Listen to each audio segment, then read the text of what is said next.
सब कुछ कितना सुंदर लग रहा है। अब तो मन ही नहीं करता इस जगह से जाने का, लेकिन इन सब के बावजूद भी हमारी जिंदगी कितनी अधूरी है। मेहनत करके हम लोगों ने झरनों के पास घर बनाया, अपने काम की शुरुआत करी, मेहनत करके पैसे कमाए, लेकिन हमारे पतियों के बिना तो जैसे हमारी जिंदगी वीरान हो गई। काश हमारे पति भी हम सब के साथ होते तो कितना अच्छा होता ना। वो ठीक भी होंगे या नहीं कुछ नहीं पता, उन सब के बारे में सोच सोच कर दिल बैठने लगता है। आखिरकार इन सभी बहू के पति को ऐसा क्या हुआ था जो आज उनके पति उनके साथ नहीं थे, और ऐसा भी क्या कारण था जो दसों की दसों बहुओं को यूं झरनों के पास रहना पड़ रहा था। आइए इसे जानने के लिए कहानी में थोड़ा पीछे चलते हैं। अरे आज तो फैक्ट्री में काफी कम मजदूर आए हैं, मालिक भी नहीं है। चलो इन सभी औजारों के पीस को उठा लेता हूँ और ले जाकर बाहर मार्केट में बेचूंगा। लेकिन अगर इतना सब कुछ मैं अकेले ले गया और मालिक ने पुलिस भेजकर सभी मजदूरों के घर पर तलाशी की तो मेरा क्या होगा? इससे पहले मुझे पर कोई इल्जाम लगे, मैं अपना इल्जाम किसी और पर लगा दूंगा। आशीष औजार बनाने वाली फैक्ट्री में एक मजदूर का काम करता था। अपने फायदे के लिए आशीष काफी सारे औजारों को उठाकर अपने पास रख लेता है और कुछ औजारों को इन दसों बहुओं के पति के बैग में डाल देता है। अगले दिन जब मालिक कई सारे औजार चोरी हो जाने पर मजदूरों के घरों की तलाशी करवाता है तो सबसे पहले औजार उन दसों भाइयों के घर में ही मिलते हैं। मुझे तुम सभी भाइयों पर इतना भरोसा था, लेकिन तुम सभी ने मेरा भरोसा तोड़ दिया। अब तुम्हें कानून ही इसकी सजा देगा। नहीं मालिक, हमने कुछ नहीं किया है, हम पर भरोसा रखिए। हम नहीं जानते कि सामान हमारे बैग में कहां से आया। भगवान के लिए हमारे पतियों को छोड़ दीजिए, वो बेकसूर है। अब कौन कितना बेकसूर है ये तो अदालत में ही पता चलेगा। उन सभी भाइयों को पुलिस पकड़कर जेल में ले जाती है और सभी बहू अकेली हो जाती हैं। आसपास के लोग मिलकर जबरदस्ती उन 10 बहुओं से उनका घर खाली करवाते हैं। लेकिन ये हमारा घर है, हम क्यों इसे खाली करें? क्योंकि ये हम शरीफों का मोहल्ला है।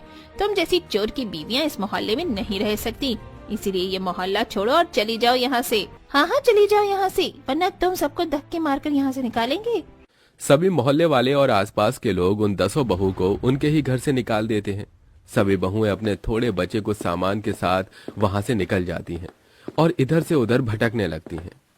न जाने ये ऊपर वाला हमें कैसे दिन दिखा रहा है। पहले हमारे पतियों पर झूठा इल्जाम लगाया और वो जेल में बंद हो गए, फिर हमें हमारे ही घर से निकाल दिया। मुझे तो बहुत जोरों की प्यास लग रही है, लेकिन हम में से किसी के पास भी पानी नहीं है और न ही पैसे हैं कि बाहर से पानी खरीद कर पी सके। मेरा भी गला सूख रहा है, अगर मुझे पानी नहीं मिला तो मैं बेहोश हो जाऊंगी। प्यास के मारे सभी बहू का गला बिल्कुल सूख चुका था कि तभी अचानक उन लोगों को हल्की हल्की पानी के बहने की आवाज आने लगती है। क्या तुम लोगों को भी कहीं से पानी बहने की आवाज आ रही है? आ तो रही है, लगता है यहीं कहीं आसपास में नदी है। चलो चलकर देखते हैं। थोड़ी देर ढूंढने पर उन सभी लोगों को नदी तो नहीं, लेकिन 2 बड़े बड़े झरने दिखाई देते हैं। इतने सुंदर झरनों को देख सभी बहू काफी खुश होती हैं। उन 10 के पास ढेर सारी रंग बिरंगी तितलियां उड़ रही थी। यह नजारा स्वर्ग की भांति काफी सुंदर लग रहा था। इस झरने का पानी देखो कितना साफ है, चलो पीते हैं। झरने का ताजा ताजा पानी पीकर सभी बहू काफी खुश हो जाती हैं और अब वो पूरा एक दिन उस झरने के पास से गुजार देते हैं। इतनी सुंदर जगह से तो जाने का मन ही नहीं कर रहा है। मेरा बस चले तो मैं सारी जिंदगी यहीं बस जाऊं। यहाँ बसने के लिए हमें घर की जरूरत होगी, जो यहाँ नहीं है। हमें सबसे पहले यहाँ रहने का ठिकाना ढूंढना होगा। अपने सर पर छत लानी होगी, तो हम ये छत खुद भी तो बना सकते हैं ना। ये झरने के पास कितने बड़े बड़े पत्थर हैं। पुराने जमाने में इन्हीं पत्थरों से लोग अपना घर बनाया करते थे। हम इन पत्थरों से इन झरने के पास ही अपना घर बनाएंगे। हमारे सर पर छत होगी और साथ ही साथ हमें सुंदर नजारे से कहीं दूर भी नहीं जाना होगा। तो दीदी देर किस बात की है, चलो चलकर हम अपना झरने वाला ससुराल बनाते हैं। अब 10 के 10 बहू मिलकर कामों को आपस में बांट लेती हैं। जहाँ कुछ बहुएं झरने के आसपास से बड़े बड़े पत्थरों को इकट्ठा करती हैं, तो कुछ बहू घर बनाने के लिए जमीन में खुदाई, तो कुछ गीली और चिकनी मिट्टी के मिश्रण को तैयार करती हैं। लगभग सारी तैयारी हो गई है। अब कल से हम अपने झरने वाले ससुराल की नींव रखने की तैयारी करेंगे। अगले दिन बहुएं मिलकर 3 टीम में बंट जाती हैं और अब उस मिट्टी के गोल और उन बड़े बड़े पत्थरों की मदद से अपना घर बनाने लगती हैं। 1 से 2 दिन की लगातार मेहनत के बाद आखिरकार 10 बहू का झरने के पास ससुराल बनकर तैयार हो जाता है, जो दिखने में काफी सुंदर लग रहा था। आखिरकार हमारा घर बनकर तैयार हो ही गया। चलो सबसे पहले मंदिर चलते हैं और दर्शन कर लेते हैं। झरनों के पास काफी अच्छे अच्छे फूलों के पौधे उगे हुए हैं। मैं वहाँ से फूल तोड़ के लाती हूँ। सुंदर सुंदर फूल भगवान के चरणों में चढ़ाएंगे तो वो भी हमसे प्रसन्न होंगे। झरनों के पास से काफी सारे रंग बिरंगे फूल तोड़ लेती हैं और अब सभी बहू उन फूलों के साथ मंदिर जाती हैं।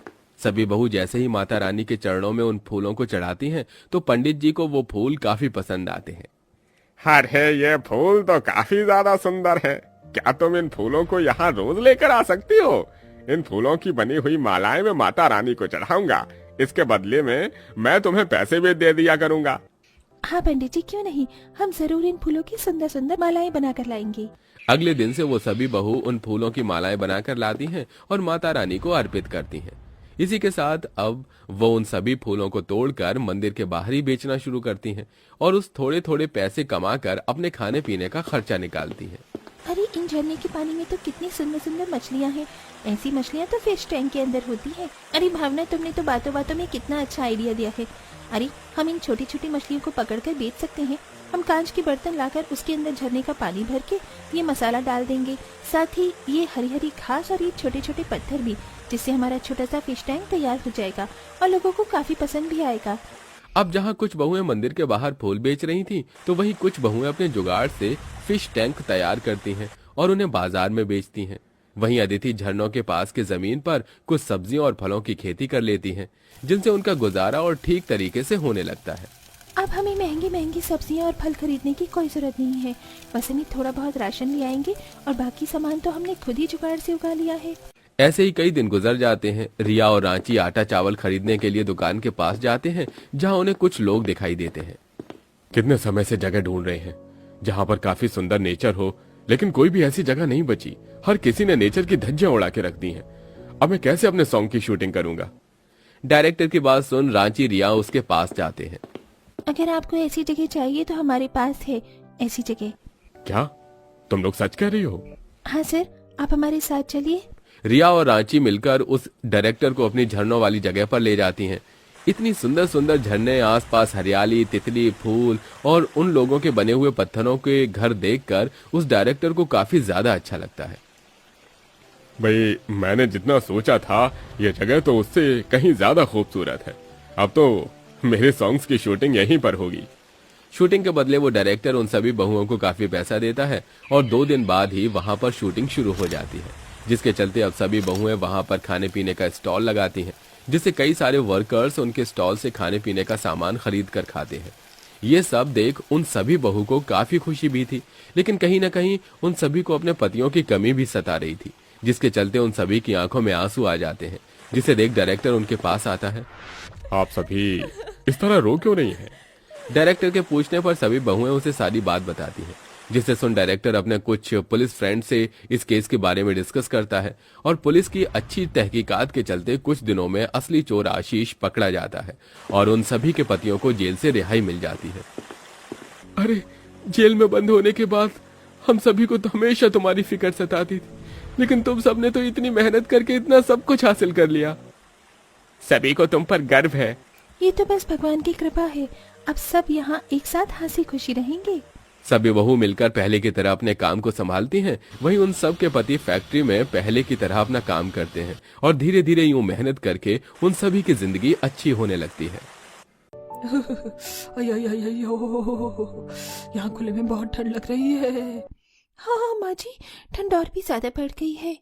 तभी एक जोर से ठंडी हवा का झोंका आता है और सबकी ठंड से कपकपाहट निकलने लगती है। अरे, ये मजबूरी के दिन और कब तक देखने पड़ेंगे हम लोगों को। इतनी बेबसी जिंदगी में आ जाएगी ये मैंने कभी नहीं सोचा था। हमारे पास खुद का एक घर तक नहीं है। बाबूजी, परेशान मत होइए, एक ना एक दिन हमारी परेशानी खत्म होगी। लेकिन कब होगी हमारी परेशानी खत्म? हमारे पति जब से शहर गए हैं वापस आने का नाम ही नहीं लिया उन्होंने। पहले हमारे पास किराए का मकान था, उसमें ठंड से बच तो रहे थे, लेकिन किराया न देने की वजह से वो भी हमारे हाथों से चला गया। देखो, हौसला रखना पड़ेगा, बिना हौसले के हमारा कोई काम नहीं होने वाला। सभी बहुत ज्यादा परेशान थे। खाने के लिए खाना नहीं था, घर में अनाज का एक दाना नहीं, और ऊपर से एक टूटी फूटी झोपड़ी, उसके अंदर भी ठंडी ठंडी हवाओं का झोंका बार बार आ रहा था। हमारे पास जो गर्म कपड़े हैं वो भी फटे हुए हैं, और ठंड से बचने के लिए हमारे पास गर्म रजाई या कंबल भी नहीं है। ऐसा क्या जुगाड़ लगाएं जिससे हमारी ये परेशानियां खत्म हो जाए? बहू, गरीबी में कभी जुगाड़ काम नहीं आते। अब हमारी परेशानियों का कोई जुगाड़ नहीं है।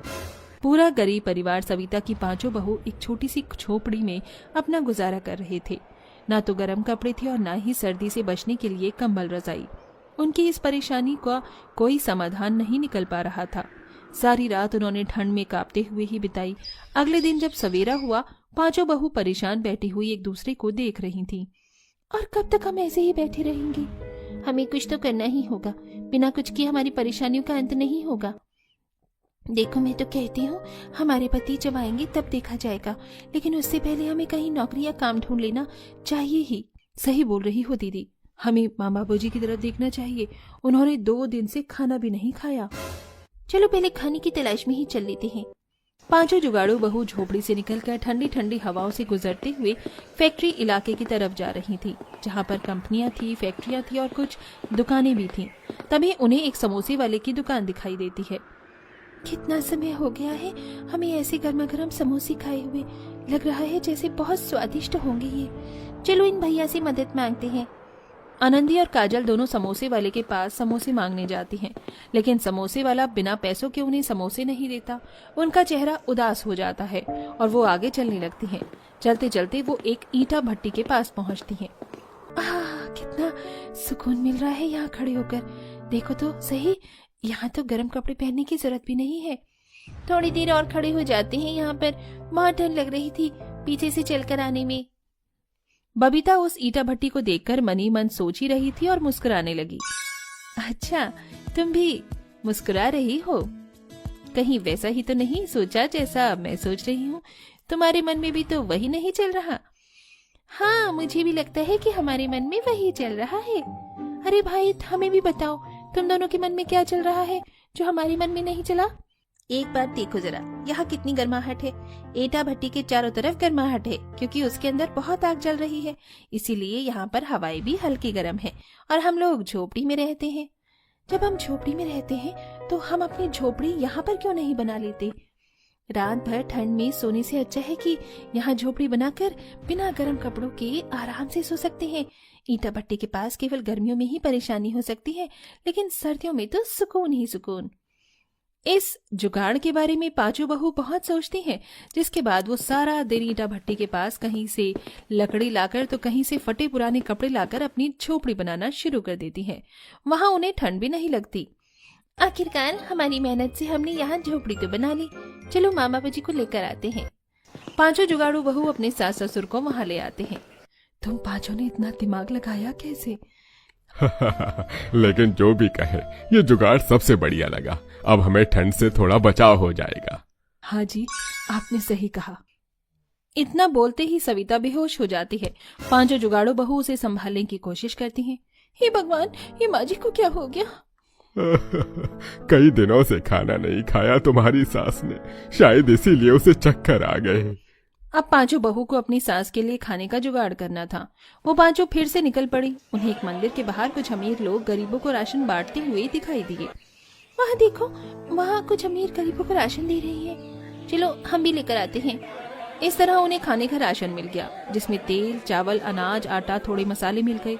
वो राशन लेकर घर आ गई। घर आने के बाद गीता ईंटा भट्टी के पास से ईंट इकट्ठा करने लगी। मुझे समझ नहीं आ रहा है कि आप आखिरकार क्या कर रही हो इन ईंट का। आप क्या करोगी? मैं चूल्हा बना रही हूँ। उसके बाद हमें लकड़ियों की जरूरत होगी और हम आराम से खाना बना सकेंगे। गीता ने चूल्हा बनाया। बबीता और प्रेरणा लकड़ियां ढूंढ कर लेकर आई और इधर आनंदी काजल दुकानदारों से उनकी बेकार पन्नियां लेकर आ गई, जिस पर उन्होंने आटा गूंदना शुरू किया क्योंकि उनके पास बर्तन नहीं थे। आटा तैयार है, चलो रोटियां बना लेते हैं। चूल्हे पर जुगाड़ लगाकर उन्होंने रोटियां तैयार करने लगी। बिना चकले से उन्होंने हाथों से ही रोटियों को बढ़ाया और सिल्ली का तवा बनाकर उस पर रोटियां बनाना शुरू कर दिया। भगवान का लाख लाख शुक्र है कि हमारे जुगाड़ से आज खाना तैयार हो गया। चलो सबसे पहले गर्मा गर्म खाना माँ जी को देते हैं। उन्होंने गर्मा गर्म खाना सविता को खिलाया, जिसके बाद सविता को थोड़ा होश आया। भगवान का लाख लाख शुक्र है कि मेरे पास तुम जैसी जुगाड़ू बहुएं हो। तुम ना होती तो पता नहीं हम दोनों बूढ़े बुढ़िया का क्या ही होता। सविता बहुत खुश थी क्योंकि अब उसकी जुगाड़ू बहू की वजह से ना तो उन्हें ठंड लग रही थी और खाने का इंतजाम भी हो गया था। अगले दिन ईंटा भट्टी का मालिक अपनी भट्टी के पास आ रहा था। उसने देखा भट्टी के पास एक झोपड़ी में कुछ लोग रह रहे थे। अरे तुम लोगों की हिम्मत कैसे हुई यहाँ पर अपनी झोपड़ी बनाने की? चलो चलो हटाओ यहाँ से अपनी झोपड़ी। सविता मालिक के बर्ताव को देखकर उसके पैरों में गिड़गिड़ाने लगती है। मालिक ऐसा नहीं कीजिए, हम बहुत गरीब लोग हैं, हमारे पास रहने का कोई ठिकाना नहीं, गुजारा नहीं। अब हम गरीबों को यहाँ थोड़ी सी जगह दे दीजिए जब तक ये सर्दियाँ कम नहीं हो जाती। इसके बदले आप हमसे कोई भी काम करवाएंगे हम कर लेंगे। मालिक देखता है कि सविता की 5 बहू हैं। ठीक है, फिर एक काम करो, कल से ईंटा भट्टी पर अपनी 5 बहू को भेज देना काम करने के लिए। इसी के चलते कुछ पैसे भी कमा लेंगे और मुझे यहाँ तुम्हारा रहना खलेगा भी नहीं। हाँ, इस तरह 5 गरीब बहुओं को ईंटा भट्टी पर काम मिल जाता है। अब वो वहां दिन रात मेहनत करती हैं और पैसे कमाती हैं। जो भी वो पैसे कमाती हैं उनसे उनके खाने का गुजारा हो जाता है। एक दिन 5 जुगाड़ू बहू आपस में बात करती हैं। ईंटा भट्टी पर काम करते हुए हम 5 को इतना तो आ ही गया है कि ईंट कैसे बनती है। हाँ, इतना तो आ ही गया है, लेकिन तुम इस बारे में क्यों सोच रही हो?